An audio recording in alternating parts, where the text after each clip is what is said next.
నమస్తే అండి, నా పేరు Lavanya. Welcome back to Bhimavaram special kitchen. ఈరోజు నేను మీకు ఆఫ్ఘనీ ఎగ్ కర్రీని ఎలా తయారు చేసుకోవాలో చూపిస్తున్నాను అండి. ఈ రెసిపీ చాలా రాయల్గా, క్రీమీగా, మైల్డ్ ఫ్లేవర్స్తో చాలా చాలా బాగుంటుంది. ఇది రైస్, రోటీ, చపాతీ దేంట్లోకైనా చాలా బాగుంటుందండి. మీ ఫ్యామిలీకి ఫేవరెట్ అయిపోతుంది. ముందుగా స్టవ్ని ఆన్ చేసుకుని కడాయిలోకి 2 టీ స్పూన్ల ఆయిల్ వేసుకుని, అలానే 2 పెద్ద ఉల్లిపాయల్ని ఈ విధంగా కట్ చేసుకుని వేసుకుని, ఇవి కొంచెం ట్రాన్స్లూజెంట్గా అయ్యేంత వరకు కూడా వేయించేసుకోండి. ఇవి ఈ విధంగా వేగిపోయిన తర్వాత 2 అంగుళాల అల్లం, 8 నుంచి 9 వరకు కూడా వెల్లుల్లిపాయలు, ఒక పావు కప్ అంతా జీడిపప్పులు, 8 నుంచి 10 వరకు కూడా పచ్చిమిరపకాయలు వేసుకోండి. దీంట్లో ఎర్ర కారం ఏమి వాడం, పూర్తిగా పచ్చిమిరపకాయలు కారం మాత్రమే దీంట్లోకి వాడతాము.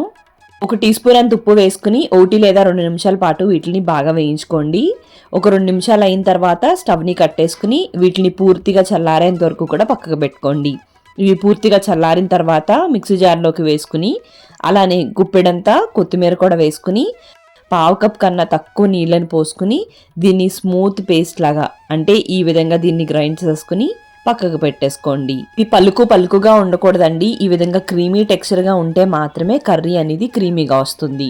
ఆ తర్వాత స్టవ్ని ఆన్ చేసుకుని కడాయిలోకి కొద్దిగా నూనెను వేసుకుని, అలానే పసుపు వేసుకుని ముందుగా ఉడికించుకుని, అలానే నాట్లు పెట్టుకున్న కోడిగుడ్లన్నిటిని కూడా దీంట్లోకి వేసుకుని ముందు ఒక్కసారి ఈ పసుపు నూనె అంతా కోడిగుడ్లు పట్టేంత వరకు కూడా బాగా కలిపేసుకుని, ఆ తర్వాత అన్ని వైపులా కూడా బాగా వేయించుకోండి. అంటే ఈ విధంగా వేగిపోయిన తర్వాత ఈ కోడిగుడ్లన్నిటిని కూడా పక్కకు తీసేసుకుని దీంట్లోకి 1 టీ స్పూన్ దాకా కూడా బటర్ని వేసుకుని మనం ముందుగా గ్రైండ్ చేసి పెట్టుకున్న పేస్ట్ అంతా కూడా దీంట్లోకి వేసేసుకోండి. అలానే 2 యాలకులు, 2 లవంగాలు, చిన్న దాల్చిన చెక్క ముక్క కూడా వేసుకుని వీటిని ఒక 2 నిమిషాల పాటు మంచి అరోమా వచ్చేంత వరకు కూడా వేయించేసుకోండి. 2 నిమిషాల తర్వాత మరొక్కసారి బాగా కలిపేసుకుని దీంట్లోకి 1/2 కప్పు దాకా కూడా పెరుగుని వేసుకోండి. ఈ పెరుగుని ఇలా క్రీమీగా చేసుకుని మాత్రమే వేసుకోవాలి. గడ్డలుగా వేసేస్తే పెరుగు అంతా కూడా విరిగిపోయినట్టు వస్తుంది. ఇప్పుడు దీంట్లోకి 1 టీ స్పూన్ జీలకర్ర పొడి, 1/2 teaspoon garam masala, 1/2 teaspoon మిరియాల పొడి, 1 టీ స్పూన్ దాకా కూడా ఉప్పును వేసుకోండి.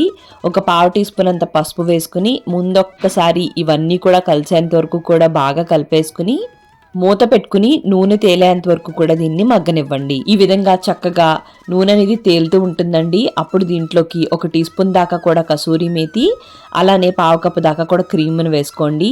ఈ క్రీమ్ని మనం బయటే కొనవలసిన అవసరం లేదండి. పాల మీద మేగడు ఉంటుంది కదా, దాన్ని జాగ్రత్తగా ఒక బౌల్లోకి తీసేసుకుని మనం విస్కర్తో కానీ లేదంటే మజ్జిగ కవ్వంతో కానీ చిలికేసుకుంటే మనకి ఇంట్లోనే ఫ్రెష్ క్రీమ్ అనేది రెడీ అయిపోతుంది అన్నమాట. ఇలా ఫ్రెష్ క్రీమ్ అనేది ఫుల్ క్రీమ్ మిల్క్లో మాత్రమే ఉంటుందండి, టోన్ మిల్క్లో అయితే ఉండదు.